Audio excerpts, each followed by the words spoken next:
ओम गण गणपतये नमः। आप सभी का हमारे YouTube चैनल पर बहुत बहुत स्वागत है। जेठ मास के कृष्ण पक्ष की एकादशी को अपरा एकादशी कहा जाता है। अपरा एकादशी के दिन भगवान विष्णु जी की पूजा अर्चना करने का विधान है। अपरा एकादशी बहुत पुण्य फल देने वाली एकादशी माना जाता है। अपरा एकादशी का व्रत करने से अश्वमेध यज्ञ, तीर्थ स्नान, गोदान, स्वर्णदान, अन्नदान के पुण्य के बराबर फल मिलता है। इस व्रत को करने से सभी पापों का नाश होता है तथा मोक्ष के द्वार खुलते हैं। तो आइए आज हम सुनते हैं अपरा एकादशी की व्रत कथा। जय हो विष्णु भगवान की। एक पौराणिक कथा के अनुसार एक बार पांडवों के सबसे बड़े भाई युधिष्ठिर ने भगवान श्री कृष्ण से पूछा कि जेठ माह के कृष्ण पक्ष की आने वाली एकादशी का नाम क्या है और इसका व्रत करने से हमें कौन से फलों की प्राप्ति होती है और इस एकादशी का व्रत किस प्रकार किया जाता है। युधिष्ठिर की बात सुनकर भगवान श्री कृष्ण ने कहा कि जेठ माह के कृष्ण पक्ष में आने वाली एकादशी को अपरा एकादशी के नाम से जाना जाता है। इस दिन व्रत रखने से जातक को ब्रह्मा हत्या, प्रेत योनि आदि से मुक्ति मिल जाती है और अपार धन की प्राप्ति के साथ यथासंभव मनोवांछित फल की प्राप्ति होती है। हे युधिष्ठिर, आज मैं तुम्हें एक कथा सुनाता हूँ। प्राचीन काल में एक माही ध्वज नाम के राजा रहते थे। वह बहुत ही धार्मिक प्रवृत्ति के थे और अपने प्रजा का अच्छे से ख्याल रखते थे। उनके राज्य में हर कोई सुखी और संपन्न था। राजा माही ध्वज का एक भाई था जिसका नाम वज्र ध्वज था। वह बहुत ही दुष्ट प्रवृत्ति का था। उसे अपने भाई का धर्म कर्म, ज्ञान, पूजा पाठ बिल्कुल अच्छा नहीं लगता था। वह धर्म कर्म के कामों में बिल्कुल भी विश्वास नहीं करता था। हमेशा अधर्मी कृति में लीन रहता था।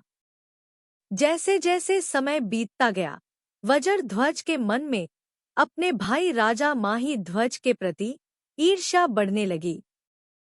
एक दिन वज्र ध्वज ने सोचा, क्यों ना मैं अपने भाई को मार देता हूँ। तो एक दिन उसने अपने भाई की हत्या करने की योजना बनाई। एकांत पाकर उसने रात को राजा माही ध्वज को बड़ी ही बेरहमी से मार डाला और फिर उसका शव ले जाकर जंगल में एक पीपल के पेड़ के नीचे गाड़ दिया।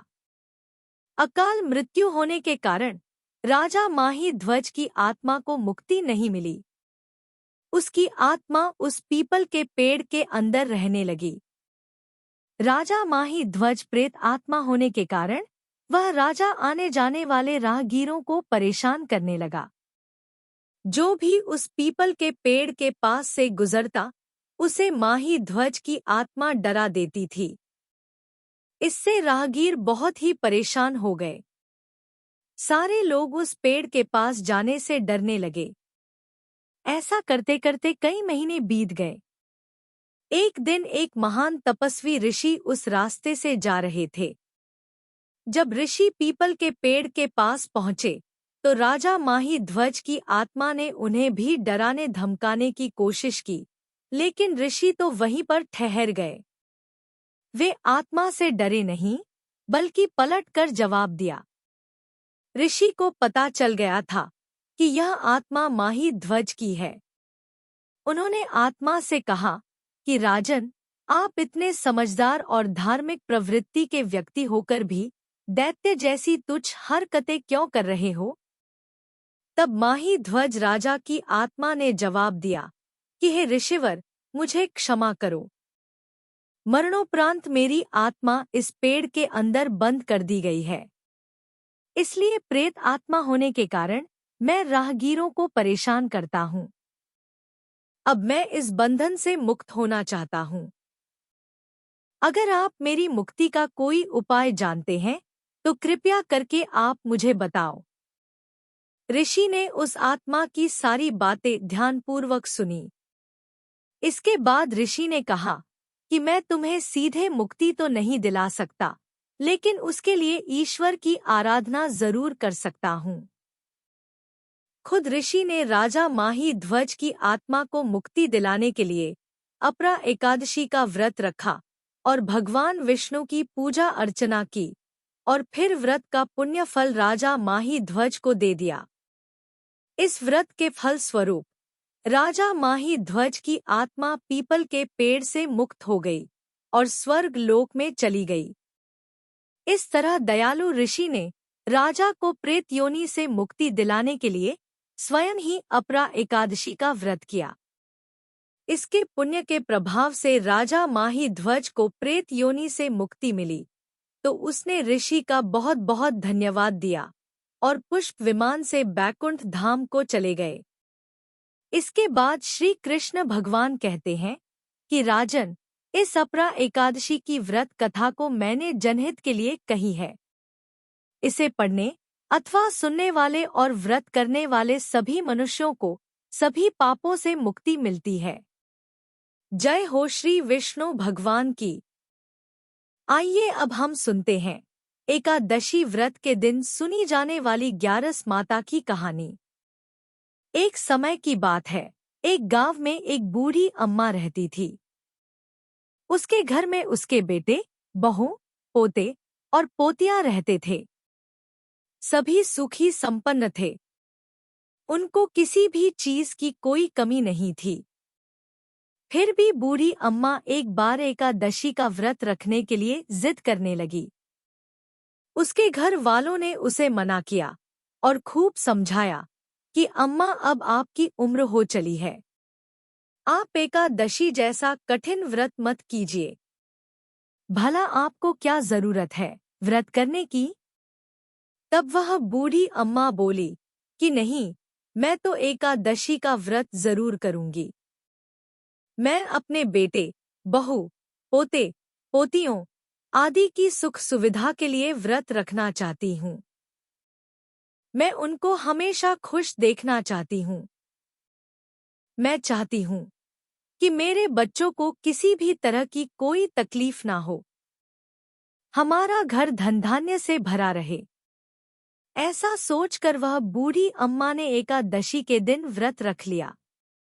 सुबह सवेरे जल्दी उठकर स्नान किया और उसके बाद में घर के मंदिर में श्री हरि विष्णु जी के सामने घी का दीपक जलाया। एक जल से भरा हुआ कलश रखा और श्री हरि विष्णु के चरणों का ध्यान करते हुए उसने अच्छी तरह से व्रत कथा सुनी और विष्णु जी के मंत्र बोले। उसके बाद अपने बच्चों के मंगल जीवन की कामना करते हुए सूर्य भगवान को भी अर्घ्य दिया। फिर पूरा दिन पूजा पाठ में ही व्यतीत कर दिया। पंडित जी को दक्षिणा देने के लिए एक कलश में जल भरकर उसके ऊपर ऋतुफल और कुछ पैसे रखकर उनके घर पर जाकर दान करके आई। उन दिनों में बहुत ही ज्यादा गर्मी थी और गर्मी के कारण बूढ़ी अम्मा को बहुत ही बेचैनी हो रही थी। वह परेशान हो रही थी और सोच रही थी कि क्या पता मैं इस व्रत को पूरा कर पाऊंगी या नहीं। लेकिन फिर सोचा कि नहीं, आज का यह व्रत तो मैं बीच में नहीं छोड़ने वाली। इस तरह से बूढ़ी अम्मा गर्मी और प्यास से राहत पाने के लिए बार बार पानी से कुल्ला करती, मुंह धोती।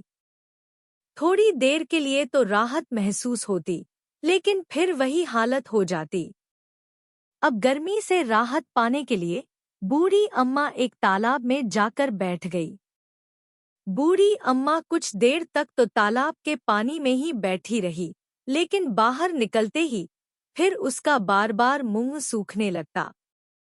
बूढ़ी अम्मा बहुत ही परेशान हो रही थी। एक तरफ तो उसका बुढ़ापा और दूसरी तरफ यह भयंकर गर्मी। जैसे तैसे करके बूढ़ी अम्मा ने दिन तो काट लिया, पर अब सामने पहाड़ जैसी रात थी। उसका कटना बड़ा ही कठिन दिखाई दे रहा था। खटिया पर पड़ी पड़ी बूढ़ी अम्मा बार बार करवट बदल रही थी। कभी खड़ी होती, कभी बैठती, कभी बाहर जाती, कभी अंदर आ जाती। पर कहीं भी उसे शांति महसूस नहीं हो रही थी। वह वापस खटिया पर आकर बैठ गई और एकादशी माता का स्मरण करती रही और एकादशी माता को कहने लगी कि माता जी, आज तो आप ही मेरी लाज रखिए। आप ही मुझे शक्ति दीजिए जिससे मैं भली भांति आपका व्रत पूर्ण कर सकूं और यह पहाड़ सी रात शांतिपूर्वक व्यतीत कर सकूं। प्यास के कारण बूढ़ी माँ की बेचैनी बहुत ही बढ़ रही थी।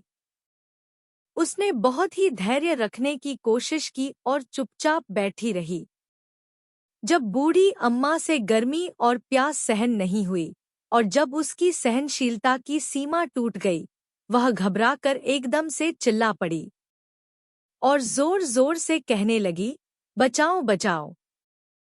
बूढ़ी अम्मा का चिल्लाना सुनकर उसके परिवार के सारे सदस्य वहां एकत्रित हो गए। पड़ोसी भी वहां पर आ गए और बूढ़ी अम्मा की खटिया के चारों तरफ खड़े होकर पूछने लगे कि अम्मा जी, आपको क्या हो गया? आप इस तरह से क्यों चिल्ला रही हैं? तो बूढ़ी अम्मा की बहू ने कहा कि हमारी अम्मा जी ने आज एकादशी का व्रत रखा है। हम सबने अम्मा को व्रत रखने के लिए मना किया था। इतनी उम्र में भी व्रत रखने की क्या जरूरत थी? आज इन्हें कौन सी कमी है जो इन्हें व्रत रखने की नौबत आ गई? तब सभी लोग कहने लगे कि हाँ, सही बात है माँ जी, आपकी अब उम्र हो चली है और व्रत रखने के लिए शक्ति की जरूरत होती है। अगर शक्ति हो तो ही भक्ति हो पाती है। अब एकादशी जैसा कठिन व्रत आपकी बस की बात नहीं है। हम जैसे हट्टे कट्टे लोग भी एकादशी का व्रत रखने में हिचकिचाते हैं और आपने बिना सोचे समझे एकादशी का व्रत रख लिया। तो बूढ़ी अम्मा कहने लगी कि मैं आज तो भोजन नहीं करूंगी और ना ही पानी पीऊंगी, लेकिन आज तो लगता है कि मेरे प्राण ही निकल जाएंगे। आप ऐसा करो कि एक छोटी सी मटकी पानी भरकर मेरी छाती पर रख दो। तो यह सुनते ही उस बुढ़िया माई का पोता भाग कर गया और एक छोटे से घड़े में पानी भरकर ले आया और अपनी दादी अम्मा की छाती पर धीरे से रख दिया। पात्र को छाती पर रखते ही थोड़ा सा आराम मिला। आराम मिलने के कारण बूढ़ी माँ को नींद आ गई। तो सारे कहने लगे कि चलो अब हम सब भी आराम करते हैं। आधी रात बीत चुकी है, आधी रात और बीत जाएगी। अब अम्मा जी को नींद आ गई है और जब जागेंगी तब तक सवेरा हो जाएगा। तो ऐसा सोचकर सब अपने अपने घर चले गए। बेटे बहू पोते पोती सब सो गए। अब एकादशी माता सोचने लगी कि यह बूढ़ी अम्मा तो बहुत कठोर है।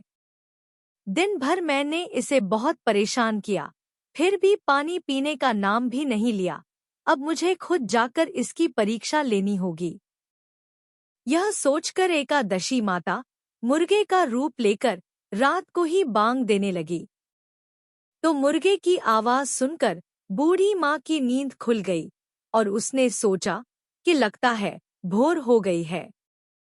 वह जल्दी से खड़ी हुई और बाहर जाकर आसमान की ओर देखा तो आसमान में कहीं भी उसे प्रातःकालीन तारा दिखाई नहीं दिया। तब वह सोचने लगी कि यह मुर्गा क्यों और कैसे बोल रहा है। अभी तो जो तालिया तारा उगता है, जिसे देखकर मैं अनुमान लगाती हूँ कि सवेरा हो गया है, वह भी नहीं निकला है, फिर यह मुर्गा कैसे बोल रहा है। इस तरह सोचते सोचते बूढ़ी अम्मा को फिर से प्यास लग गई।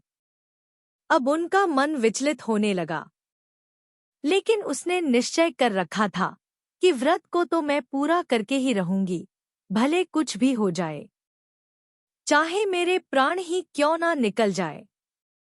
यह सोचकर वह खटिया पर जाकर लेट गई और एकादशी माता को याद करती रही।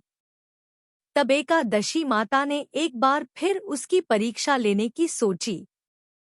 माता रानी एक छोटी सी बालिका का रूप धारण करके एक गिलास में शरबत लेकर उस बूढ़ी अम्मा के सिरहाने आकर खड़ी हो गई और जोर जोर से बोली कि दादी जी, सवेरा हो गया है, आप हाथ मुंह धोकर शरबत पी लीजिए।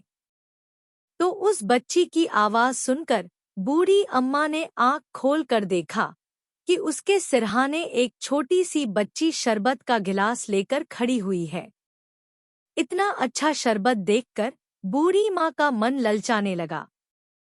लेकिन तभी उसे अचानक से याद आया कि आज तो मेरा एकादशी का व्रत है, मैं इस तरह से शरबत नहीं पी सकती। यह सोचकर उसने फिर से अपनी आंखें बंद कर ली। थोड़ी ही देर में उसे ऐसे लगने लगा कि जैसे उसे किसी ने कुएं में पटक दिया है। वह बहुत देर तक उस कुएं में हाथ पांव चलाती रही और उसने मुंह को जोर से भींचकर बंद कर रखा था ताकि कहीं पानी की एक बूंद भी मुंह में ना चली जाए। इस तरह वह अपनी श्रद्धा पूर्वक व्रत का पालन करती रही। थोड़ी देर बाद में अचानक से अम्मा को लगने लगा कि जैसे उसके सामने आग जल रही है, जिससे बहुत तेज गर्मी हो गई है और प्यास के कारण प्राण निकल रहे हैं। लेकिन बूढ़ी अम्मा ने फिर भी पानी नहीं पिया, वह चुपचाप बैठी रही। थोड़ी ही देर में बूढ़ी अम्मा ने देखा कि बाहर प्रकाश दिखाई दे रहा है। ऐसा लग रहा है जैसे सवेरा हो गया है। अम्मा ने फिर से बाहर निकल कर देखा तो अम्मा को समझ में आ गया कि सवेरा होने में अभी 3 घंटे बाकी हैं। यह जानकर वह शांतिपूर्वक इधर-उधर घूमने लगी। तरह-तरह से परीक्षा लेकर एकादशी माता को भी पता चल चुका था कि यह बूढ़ी अम्मा किसी भी प्रकार से अपने व्रत को तोड़ने वाली नहीं है। तो ग्यारस माता ने प्रसन्न होकर बूढ़ी अम्मा को आशीर्वाद दिया, जिसकी वजह से अम्मा के बचे हुए 2 घंटे बड़ी ही आसानी से पूरे हो गए। फिर सवेरा हो गया।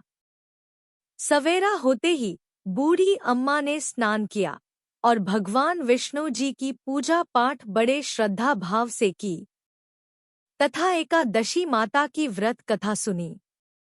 कथा सुनने के बाद ब्राह्मणों को भोजन कराया और दक्षिणा देकर उनको विदा किया और उसके बाद श्री हरि विष्णु और एकादशी माता से व्रत में भूल चूक के लिए माफी मांगी। इन सब के बाद जाकर जल ग्रहण किया और फिर अपने व्रत का पारण किया। इस तरह से अम्मा को एकादशी व्रत करने का श्रेष्ठ फल प्राप्त हुआ और इस श्रेष्ठ व्रत का इतना फल प्राप्त हुआ कि बूढ़ी अम्मा की आयु में वृद्धि हो गई।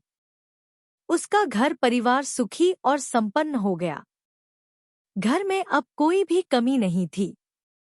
वे सब धन धान्य से परिपूर्ण हो गए थे और उनके घर हर तरह से सुख साधनों से संपन्न हो गया। बेटा, बहू, पोते, पोती सब तरक्की करने लगे। फिर वह बूढ़ी अम्मा इस लोक के सारे सुखों को भोगकर अंत में विष्णु धाम को गई। हे एकादशी माता, जैसा फल आपने बुढ़िया अम्मा को दिया वैसा ही सबको देना। जो कोई भी ग्यारस माता का व्रत रखकर आपकी यह कथा सुनता है और पूजा पाठ करता है, उसकी सारी मनोकामनाएं पूर्ण करना। कहानी कहने वाले की, कहानी सुनने वाले की और हुंकारा भरने वाले की सभी मनोकामनाएं पूरी करना। जय हो विष्णु भगवान की। आइए अब हम सुनते हैं जेठ के महीने में केले के पौधे को सींचने की कथा। जेठ के महीने में केले के पौधे को अवश्य सींचना चाहिए। विष्णु भगवान जी की पूजा में केले के पौधे की भी पूजा की जाती है। आइए अब हम सुनते हैं केले के पौधे को सींचने की कथा। एक गांव में एक औरत रहती थी। उसके पति की मृत्यु हो चुकी थी। उसके एक छोटा सा बेटा था। वह बहुत ही गरीब थी और बहुत दुखी रहती थी। वह मेहनत मजदूरी करके अपना और अपने बेटे का पालन पोषण किया करती थी। उसका बेटा ही उसका एकमात्र सहारा था। इसके अलावा उसका और कोई सहारा नहीं था। मेहनत मजदूरी करते करते 2-3 साल बीत गए। जब उसका बेटा थोड़ा सा बड़ा हुआ, कुछ समझने लायक हुआ, तब एक बार की बात है, दोनों माँ बेटे किसी के यहाँ से मजदूरी करके शाम को अपने घर लौट रहे थे। रास्ते में विष्णु भगवान के मंदिर में सत्यनारायण भगवान की कथा हो रही थी। तो बेटे ने कहा, माँ चलो हम भी मंदिर चलते हैं, कथा सुनने और भजन कीर्तन सुनने। माँ ने कहा, नहीं बेटा, हम भजन कीर्तन सुनने जाएंगे तो वहां पर चढ़ावा चढ़ाने के लिए भी कुछ चाहिए होता है, और हमारे पास तो चढ़ावा चढ़ाने के लिए कुछ भी नहीं है। फिर भी वह बेटा मंदिर में जाने की जिद करने लगा। उसकी जिद की वजह से उसकी माँ उसे लेकर मंदिर में चली गई। वहां पर सत्यनारायण भगवान की कथा हो रही थी। माँ बेटे दोनों चुपचाप जाकर एक कोने में बैठ गए। माँ बेटे दोनों ने भगवान सत्यनारायण की कथा सुनी। उसके बाद भगवान की आरती होने लगी, कीर्तन होने लगे। आरती के बाद सभी लोग खुश थे, लेकिन उस बच्चे की माँ बिल्कुल चुपचाप उदास बैठी हुई थी। ब्राह्मण ने उसे कई बार देखा, तो भजन कीर्तन समाप्त होने के बाद जब प्रसाद बांटने लगे तो ब्राह्मण ने पूछा कि बेटा तू इतनी उदास क्यों बैठी है, मुझे बताओ। तो उसने कहा कि बाबा मैं बहुत ही गरीब हूँ। मैं कथा सुनने के लिए आ तो गई, पर भगवान को चढ़ावा चढ़ाने के लिए मेरे पास एक पैसा भी नहीं है। ऐसा कहते हुए उसने उस ब्राह्मण को अपनी पूरी व्यथा बताई। उस ब्राह्मण ने कहा कि बेटा उदास मत हो, भगवान सबकी सुनते हैं, तेरी भी सुनेंगे। तू ऐसा करना, आज वैसाख की पूर्णिमा है और कल से जेठ मास का आरंभ हो जाएगा, तो तुम ऐसे में जेठ मास से सुबह जल्दी उठकर स्नान करना। उसके बाद में केले के वृक्ष की पूजा करना। केले के वृक्ष में भगवान विष्णु जी का वास होता है। अगर तुम पूरे जेठ मास के महीने में केले को नियमित रूप से जल से सींचोगी, तो भगवान श्री हरि विष्णु की कृपा से तुम्हारे सारे दुख और दरिद्रता दूर हो जाएंगे। उस ब्राह्मण से सत्यनारायण भगवान की सारी पूजा विधि जानकर अपने बेटे के साथ बड़ी खुशी खुशी घर आ गई। दूसरे दिन सुबह जल्दी उठकर स्नान किया और बाद में रोजाना नियमित रूप से केले के पौधे में पानी सींचने लगी। नियमित रूप से केले के पौधे में घी का दीपक जलाती और चढ़ावे के रूप में थोड़ी सी चने की दाल और गुड़ का भोग लगाती। इस तरह करते करते उसे सालों बीत गए, पर उसने अपना नियम नहीं तोड़ा। भगवान विष्णु की कृपा से उसे एक बगीचे में अच्छी सी नौकरी मिल गई, जिससे उसका गुजारा भी अच्छे से हो जाता और अपने बच्चे का पालन पोषण भी अच्छे से करती थी। भगवान विष्णु की कृपा से उसका बेटा अच्छा पढ़ लिख कर बड़ा आदमी बन गया। माँ बेटे दोनों बहुत ही खुश रहते थे। उसकी माँ रोजाना ही विष्णु भगवान की पूजा करती और रोजाना केले के पौधे में घी का दीपक जलाती थी। फिर एक दिन उसके बेटे की सगाई हो गई और फिर उसका विवाह भी हो गया। विवाह होने के बाद बहू घर आ गई। घर पर हंसी खुशी का माहौल रहने लगा। ऐसे ही हंसी खुशी से 1 साल बीत गया। 1 साल बीतने के बाद में बहू को ऐसा लगने लगा कि सास द्वारा की गई पूजा पाठ सब ढोंग है। रोजाना घी का दीपक जलाना फालतू में घी की बर्बादी है। बहू ने सोचा कि अगर मैं बोलूंगी कि सासू माँ आपको घी का दीपक नहीं जलाना है, तो मैं बुरी बनूंगी। इससे अच्छा है उसी के बेटे से कहलवा दूं कि मांझी घी का दीपक नहीं जलाया करें। उसी शाम को उसने अपने पति से कहा कि मैं तुम्हें एक बात कहती हूँ, तुम्हें मेरी बात माननी होगी। तुम अपनी माँ को कह दो कि वो रोजाना घी का दीपक नहीं जलाया करें। इतनी महंगाई में रोजाना घी का दीपक जलाने की क्या जरूरत है? दीपक ही करना है तो तेल का दीपक जला दो, इसमें कोई दिक्कत नहीं है। तो उसने कहा, मेरी माँ तो मेरे बचपन से हमेशा ही घी का दीपक किया करती थी, मैं उसे मना नहीं कर सकता। तो उसकी पत्नी बोली कि मना तो तुम्हें करना ही पड़ेगा। तुम मना कर दोगे तो ठीक है, वरना मैं मना करूंगी तो उन्हें बुरा लगेगा। बेटे ने सोचा कि यह मेरी माँ को दीपक करने के लिए मना करेगी और बेइज्जती भी करेगी, तो उससे अच्छा है मैं ही समझा देता हूँ। एक दिन बेटे ने माँ से कहा कि माँ, आपको रोजाना घी का दीपक ही जलाना है, तो आप तेल का दीपक ही जला दिया करो, इतनी महंगाई है। उसकी माँ ने कहा, बेटा, जब मैं मेहनत मजदूरी करती थी तब भी घी की कोई कमी नहीं थी। आज तू इतना बड़ा आदमी बन गया है, फिर भी एक दीपक के घी की कमी आ गई है। चलो बेटा, कोई बात नहीं, जैसा तू कहता है मैं वैसा ही करूंगी, क्योंकि मेरे जीवन में तेरी खुशी से बढ़कर और कुछ नहीं है। दूसरे दिन से उसकी माँ तेल का दीपक जलाने लगी। 2-3 दिन ही बीते थे कि बहू को वह भी अच्छा नहीं लगा और उसने तेल के डिब्बे को उठाकर अलमारी में रख दिया और उसके ताला लगा दिया। दूसरे दिन सास ने पूछा कि बेटा, तेल का डिब्बा कहाँ है, मुझे दीपक जलाना है, आकर भोजन भी करना है। बहू बोली, मां जी, आपको ऐसा कुछ नहीं करना और चुपचाप से भोजन कर लो। तो उसने कहा, बेटा ठीक है, भोजन मेरे कमरे में भिजवा देना, मैं कर लूंगी। बहू ने रूखी सूखी रोटी कमरे में दे दी। वह बेटे की माँ रोती रही और ना ही उसने भोजन किया। जब रात को बेटे बहू सो गए तो रोटियों को उठाकर बाहर गाय को दे आई।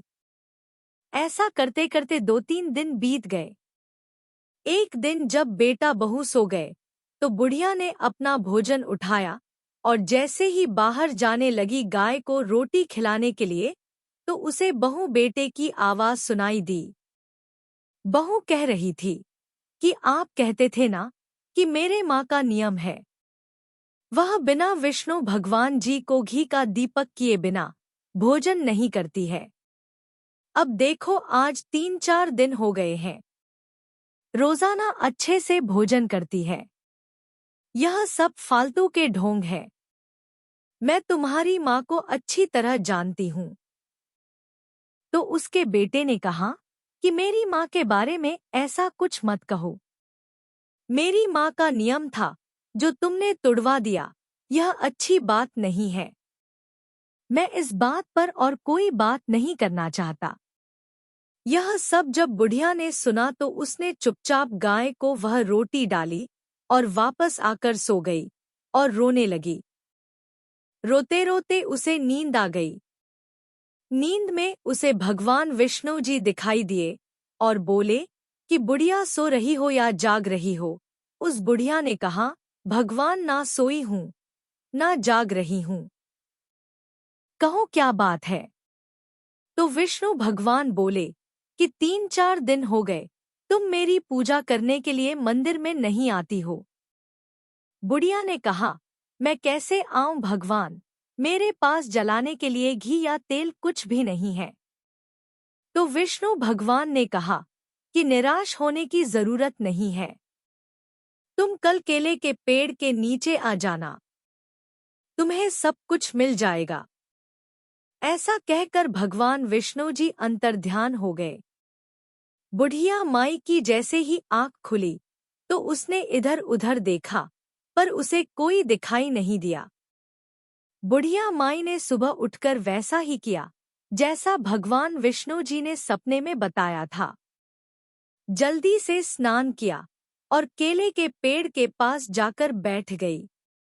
तो उसने देखा कि वहां पर तो पहले से ही एक दीपक रखा हुआ है, उसमें घी भी है और बिना जली हुई बाती भी रखी है। बुढ़िया माई इधर उधर देखने लगी कि क्या पता किसी और का हो। तभी केले के पेड़ के अंदर से आवाज आई कि बुढ़िया माँ, यह तुम्हारे लिए ही है। तुम दीपक जलाओ, भोग लगाओ और कथा कहो, फिर घर जाकर भोजन कर लेना। यह देखकर बुढ़िया बहुत ही खुश हुई और बड़े ही प्रसन्नचित मन से केले के वृक्ष की पूजा की और कथा कही और फिर घर आ गई। घर जाकर बड़ी खुशी से भोजन कर लिया। अब बुढ़िया के तो रोजाना का नियम बन गया। रोजाना सुबह उठकर स्नान करती और सीधी केले के पौधे के पास चली जाती। वहां पर सब कुछ उसे तैयार मिलता। कथा कहती, पूजा करती, दीपक जलाती और घर आ जाती। एक दिन की बात है कि उसके बहू के भाई और भाभी घर आए हुए थे। बहू ने सोचा कि आज हलवा बना लेती हूँ, तो उसने घी निकालने के लिए जैसे ही अलमारी का ताला खोला और घी के डिब्बे को खोलकर देखा तो उस डिब्बे में आधा ही घी था। उसने जल्दी से अपने पति को बुलाया और बोला कि यह देखो, तुम्हारी माँ ने घी चुराया है। तो उसका बेटा बोला कि ऐसा मत बोलो, मेरी माँ चोरी नहीं कर सकती। तुमने ताला लगाया था, फिर मेरी माँ ने घी कैसे चुराया?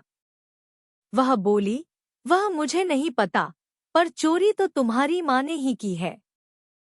चलो अब एक बार मैं भैया भाभी को खाना खिला देती हूँ, फिर जब वह चले जाएंगे तब कल से देखना इस अलमारी को और तुम्हारी माँ को दोनों की निगरानी करनी है।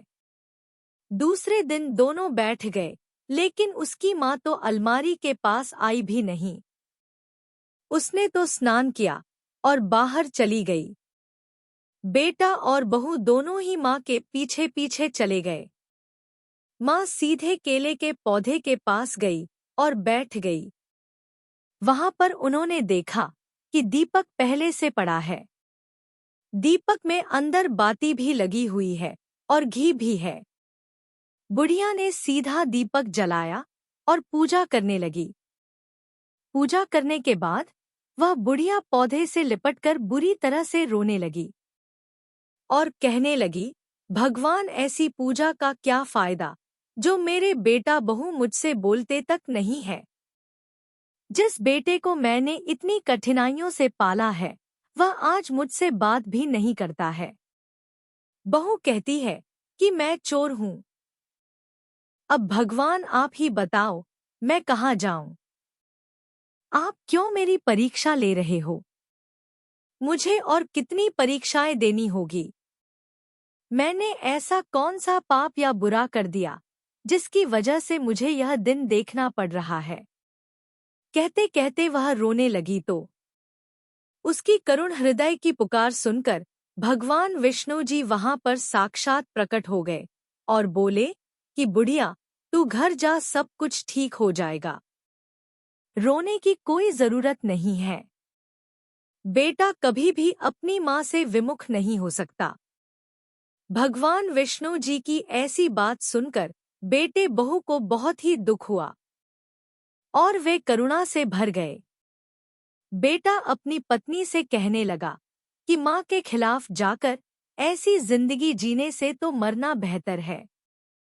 आज तुम्हारे शक ने मेरी माँ की पूजा भाव और श्रद्धा भक्ति को कलंकित किया है। मैं यह कैसे भूल गया कि मेरी माँ ने किन कठिनाइयों से मुझे पाला था। मेरी माँ का मैं एकमात्र सहारा हूँ और आज मैं तुम्हारे कहने पर अपनी माँ के विमुख हो गया। मुझसे बहुत बड़ी गलती हो गई है। अब इस पाप का प्रायश्चित कैसे होगा? ऐसा कहकर वह बुरी तरह से रोने लगा। तो उसकी पत्नी बोली कि पाप आपने नहीं, मैंने किया है। आज मेरी आंखें खुल गई हैं। मैं माँ जी से माफी मांगूंगी। ऐसा कहते हुए वह अपनी सासू माँ की ओर दौड़ी और उनके चरणों में जाकर कहने लगी कि माँ जी, मुझे माफ कर दो, मैंने आपकी पूजा पाठ को ढोंग बताया और घी चोरी करने का इल्जाम आप पर लगाया। आप मुझे जो भी सजा दोगी वह मुझे मंजूर है। पर मुझे माफ कर दो।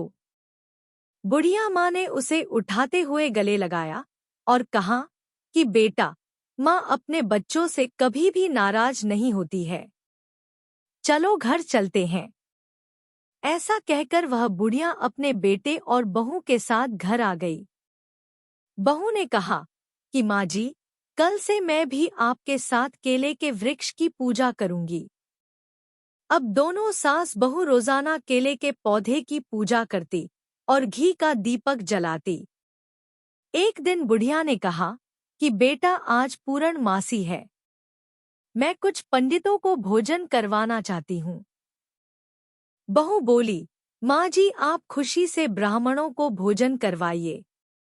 बहू ने 36 प्रकार के भोजन तैयार किए और ब्राह्मणों को भोजन करवाया।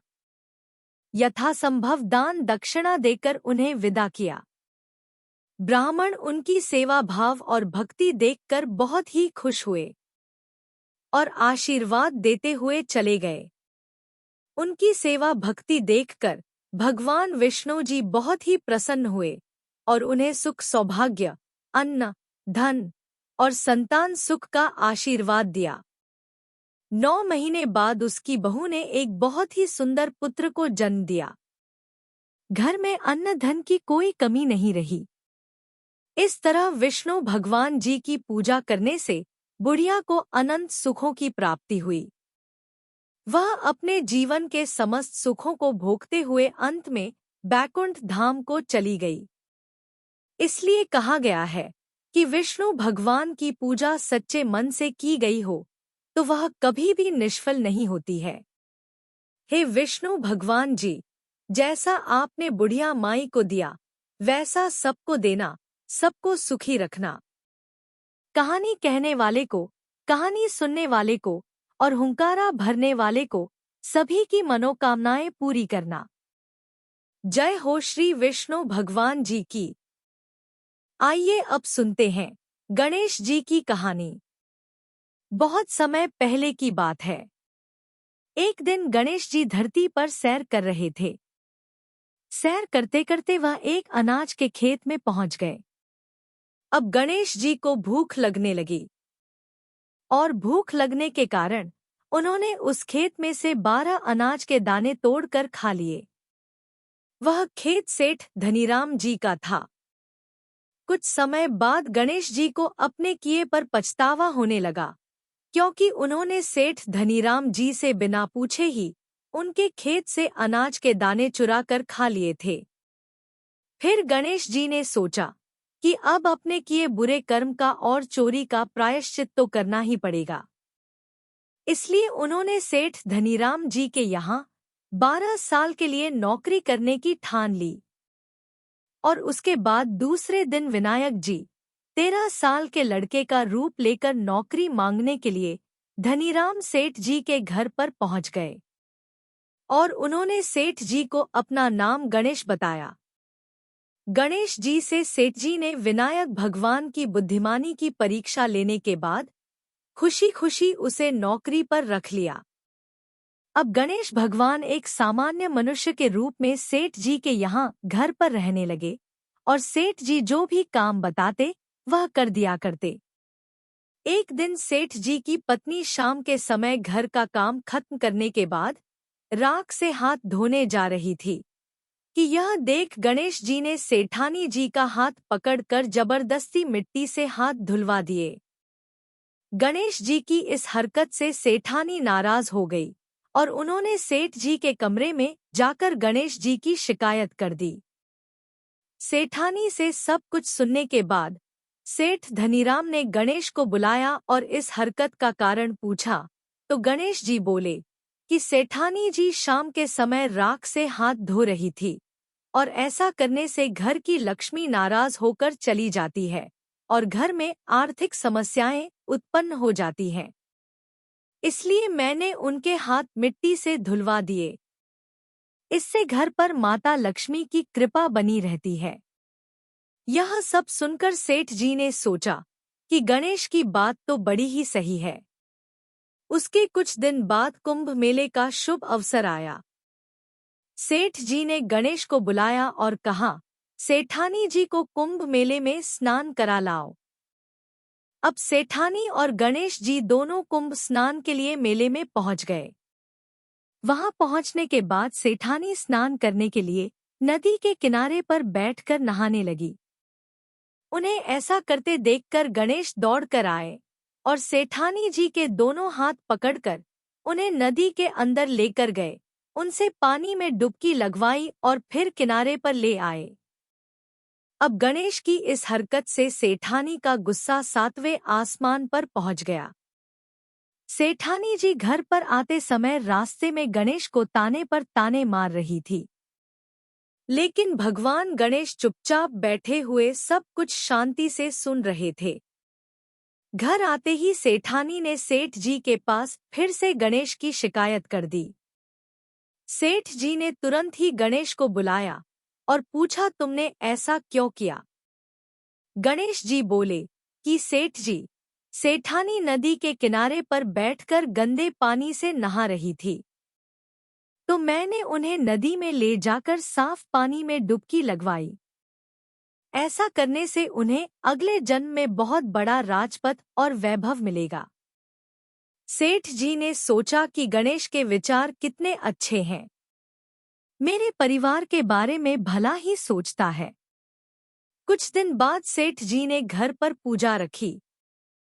पंडित जी के आने के बाद पूजा शुरू करने के लिए सेठ जी ने गणेश से कहा, जाओ और सेठानी जी को बुलाकर लाओ। सेठ जी की आज्ञा के अनुसार गणेश जी सेठानी जी को बुलाने गए। उसी समय सेठानी काली चुनरी ओढ़कर कमरे में से बाहर आ रही थी। यह देखते ही गणेश जी ने वह काली चुनरी उतार कर और फाड़कर फेंक दी और कहा कि पूजा के लिए लाल रंग की चुनरी ओढ़ कर आइए।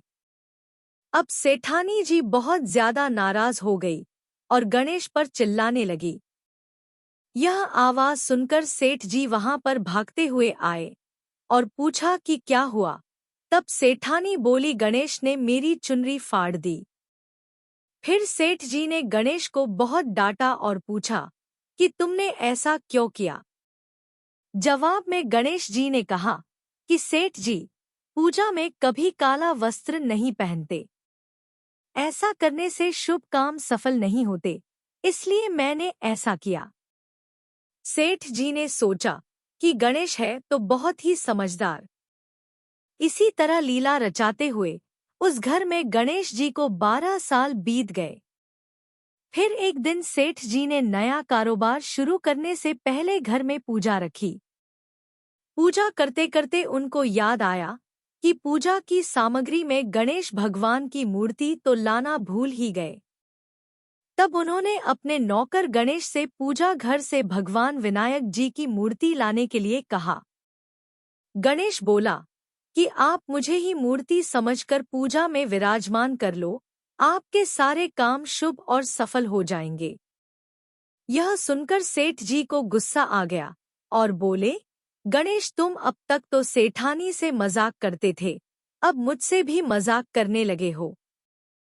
जवाब में गणेश जी ने मुस्कुराते हुए कहा, नहीं सेठ जी, मैं मजाक नहीं कर रहा, मैं सत्य वचन कह रहा हूँ। इतना कहने के बाद नौकर गणेश ने अपना असली भगवान गणेश रूप धारण कर लिया। साक्षात गणेश भगवान को सामने देखकर सेठ और सेठानी उनके चरणों में नतमस्तक हो गए और उन्होंने अपनी पूजा संपन्न कर ली। उसके पश्चात सेठ सेठानी को आशीर्वाद देकर गणेश जी देखते ही देखते अंतर्धान हो गए। बाद में सेठ सेठानी को बहुत पछतावा होने लगा कि स्वयं भगवान हमारे घर नौकरी कर रहे थे और हमने उनके साथ कितना बुरा व्यवहार किया, उनसे बहुत सारा काम कराया। यह सोच सोच कर दोनों दुखी होने लगे।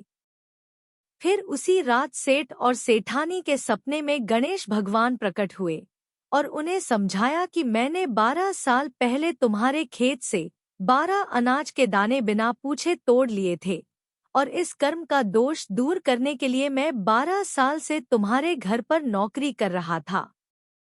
अब तो धनीराम सेठ और सेठानी जी के जीवन की काया पलट हो गई और वे धन धान्य से बहुत संपन्न हो गए। हे गणेश जी महाराज, आपने जैसी माया धनीराम सेठ जी पर की, वैसी ही माया सब पर करना। इस कहानी को पढ़ने वाले और सुनने वाले हर एक व्यक्ति पर अपनी कृपा बरसाना। जय हो गणेश भगवान की, जय हो विनायक भगवान की। आइए अब हम सुनते हैं लपसी और तपसी की कथा। लपसी और तपसी की कथा हर एक व्रत, पूजा पाठ व कथा के बाद में अवश्य सुननी चाहिए। एक लपसी था और एक तपसी था। तपसी हमेशा भगवान की तपस्या करता था, लेकिन उसे चोरी करने की आदत थी। लपसी रोजाना 1.25 सेर की लापसी बनाता और पहले भगवान को भोग लगाता, उसके बाद में स्वयं भोजन करता। दोनों भाइयों का यही नियम था। एक दिन किसी बात को लेकर दोनों में कहासुनी हो गई। तो तपसी बोला कि मैं रोजाना भगवान की तपस्या करता हूँ, इसीलिए मैं बड़ा हूँ। और फिर लपसी बोला कि नहीं, मैं रोज भगवान को 1.25 की लापसी का भोग लगाता हूँ, इसीलिए मैं बड़ा हूँ। ऐसा कहते हुए दोनों जोर जोर से लड़ने लगे। तभी वहां से नारद जी गुजर रहे थे। दोनों को लड़ता हुआ देखकर वहां आए और उनसे पूछा कि तुम दोनों क्यों लड़ रहे हो। तो दोनों ने अपने लड़ने का कारण बताया और अपने आप को बड़ा बताया। तब नारद जी बोले कि मैं तुम्हारा फैसला कर दूंगा। मैं कल आऊंगा और बता दूंगा कि कौन बड़ा है। दूसरे दिन लपसी और तपसी नहाकर अपनी रोज की भक्ति करने आए। तो नारद जी ने छुपकर 1.25 करोड़ की एक एक अंगूठी उन दोनों के आगे रख दी। जैसे ही भक्ति करते हुए तपसी की नजर उस अंगूठी पर पड़ी, तो उसने चुपचाप से उसे उठाकर अपने पैर के नीचे दबा ली। लेकिन जब लपसी की नजर उस पर पड़ी, तो उसने ध्यान नहीं दिया। उसने पहले भगवान को भोग लगाया और फिर स्वयं भोजन करने के लिए बैठ गया। थोड़ी देर बाद नारद जी सामने आए, तो दोनों ने पूछा कि अब बताओ कि हम में से कौन बड़ा है। तब नारद जी ने तपसी से खड़ा होने के लिए कहा, तो वह जब खड़ा हुआ, तो उसके पैर के नीचे दबी हुई अंगूठी दिखाई दी। तो नारद जी ने तपसी से कहा कि तुम तपस्या तो करते हो, परंतु इतनी तपस्या करने के बाद भी तुम्हारी चोरी करने की आदत नहीं गई। यह अंगूठी मैंने ही तुम दोनों के आगे रखी थी। मैं यह देखना चाहता था कि तुम दोनों में से किसके मन में लालच है, तो तूने तो अंगूठी दिखाई पड़ते ही झट से अपने पैर के नीचे दबा ली। लेकिन लपसी का ध्यान अंगूठी पर जाने के बाद भी लपसी ने अंगूठी को ना ही उठाया और ना ही ध्यान दिया। उसने सिर्फ अपने भगवान जी में ही ध्यान रखा, उन्हें भोग लगाया और बाद में स्वयं भोजन करने लगा। इसीलिए लपसी बड़ा है और तुम्हें तुम्हारी तपस्या का कोई भी फल नहीं मिलने वाला। जितनी चाहे मर्जी तुम तपस्या कर लो, तुम्हें इसका कोई भी फल नहीं मिलेगा। तो तपसी को यह सुनकर बहुत ही दुख हुआ और वह शर्मिंदा होकर नारद जी से माफी मांगने लगा और कहने लगा कि आज तक की मेरी गलती माफ कर दो और मुझे बताओ कि मुझे मेरी तपस्या का फल कैसे मिलेगा। आज के बाद मैं कभी भी चोरी नहीं करूंगा। तब नारद जी ने कहा कि यदि कोई गाय और कुत्ते की रोटी नहीं बनाएगा, तो उसका फल तुझे मिलेगा। यदि कोई आदमी ब्राह्मण को भोजन करवाकर उसे दक्षिणा नहीं देगा, तो उसका फल भी तुझे ही मिलेगा। अगर कोई किसी को सूट या साड़ी देता है और उसके ऊपर अगर भेंट स्वरूप कुछ रुपए नहीं रखे, तो उसका फल भी तुझे ही मिलेगा।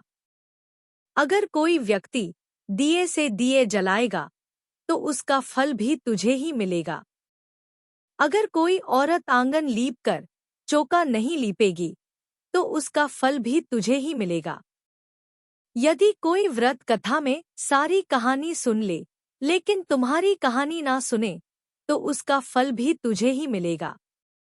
उसी दिन से हर व्रत कथा और कहानी के साथ लपसी और तपसी की कहानी कही और सुनी जाती है। आशा करते हैं कि आपको ज्येष्ठ मास की अपरा एकादशी व्रत की कथा पसंद आई होगी। कथा पसंद आई हो तो वीडियो को लाइक करें, शेयर करें तथा चैनल को सब्सक्राइब जरूर करें। धन्यवाद।